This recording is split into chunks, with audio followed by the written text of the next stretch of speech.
ഭക്ഷണത്തോട് നമ്മൾ ഒരിക്കലും ഇത് കാണിക്കരുത്. പക്ഷെ ഞാൻ ഇത് ഒറ്റയ്ക്ക് തന്നത്തില്ല. ഒറ്റയ്ക്ക് തന്നു കഴിഞ്ഞാൽ ഞാൻ ഇത് ക്ഷമിച്ച് കൺവേഴ്സ് ആയിരുന്നു. ഭക്ഷണത്തോട് ഒരിക്കലും ഞാൻ ഇരിക്കുന്നുണ്ടല്ലോ.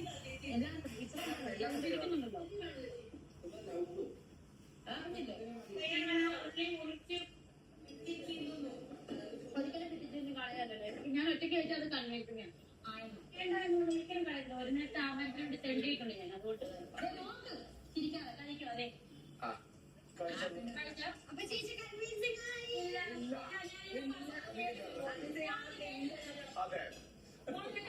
ഞാൻ ഉറപ്പിയാ പറഞ്ഞത്. ലാസ്റ്റ് ഭാഗമാണ് രേണു വെരി അൺഫോർഗിവിംഗ്.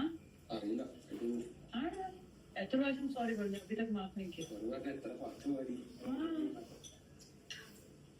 ചപ്പാത്തി അത് കഴിച്ചിട്ട് ഇതൊന്നും ആവില്ല എന്ന് പറയും വിചാരിച്ചു. അറ്റ്ലീസ്റ്റ് അത് കഴിച്ചു. രാത്രി 7:40. അതായത് നിങ്ങൾ ഞങ്ങൾക്ക് ഭക്ഷണമൊക്കെ ഉണ്ടാക്കി തരുന്നുണ്ടെങ്കിലും അത് എടുത്തിട്ട് വാൽസിംഗിൽ കൊണ്ടിടാനായിട്ടുള്ള മിനിമം മാനേഴ്സ് ക്യാപ്റ്റനുള്ള അത് ചെയ്തിട്ടില്ല. ബെസൽ ടീമിന്റെ ക്യാപ്റ്റൻ ഞാനാണ് തുടങ്ങിയത്. അതിനകത്ത് ഒരു തരി പോലും അവിടെ നിന്ന് എടുത്ത് കിമ എടുത്തു വെക്കുന്ന ഒരു മിനിറ്റ് എടുത്തു വെക്കുന്നത് നിങ്ങൾ പ്രതീക്ഷിക്കണം. നിങ്ങൾ വാഷ് ബേസിൽ കൊണ്ടിട്ടാൽ ഞാൻ കഴുകും. അതേപോലെ തിന്ന പ്ലേറ്റ് എല്ലാവരും സ്വന്തമായിട്ട് കഴുകി വെച്ചാൽ അത് അവിടെ ഇരിക്കും, അല്ലെങ്കിൽ അവിടെ കിടക്കും. നന്മമരം ആരുമില്ല. അതായത് അപ്പാറ്റിയാട്ടൊക്കെ കൈക്കോട്ടെ കൊടുത്തിട്ട് കഴിപ്പിക്കാന്നുണ്ടെങ്കിൽ കഴിപ്പിച്ച പാടില്ല. പക്ഷെ നെഗറ്റീവ് ചെയ്യുന്നത് നിങ്ങൾ ആരും പ്രതീക്ഷിക്കണം. കേട്ടല്ലോ? കപ്പ് പോലെ എന്നോട് ശീലകാര്യത്തെ പഠിപ്പിക്കുന്നു. എന്തിനാ നിങ്ങൾ എന്റെ വെസൽ ടീമിന്റെ ക്യാപ്റ്റൻ ആക്കി കൊണ്ടെടുത്തിട്ട് മനസ്സിലായി.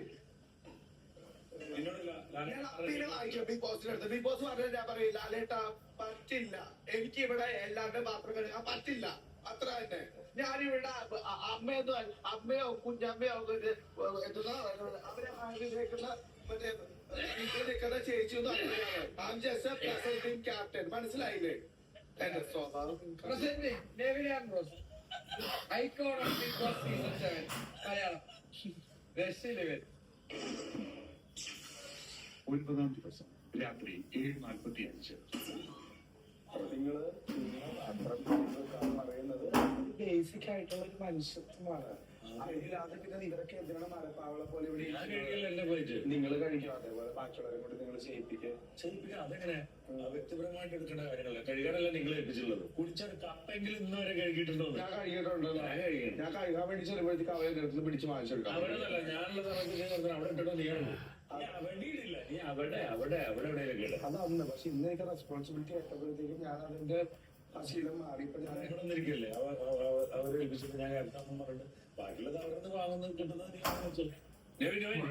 ഞാൻ സാധനം വെച്ചിട്ട് നടക്കും.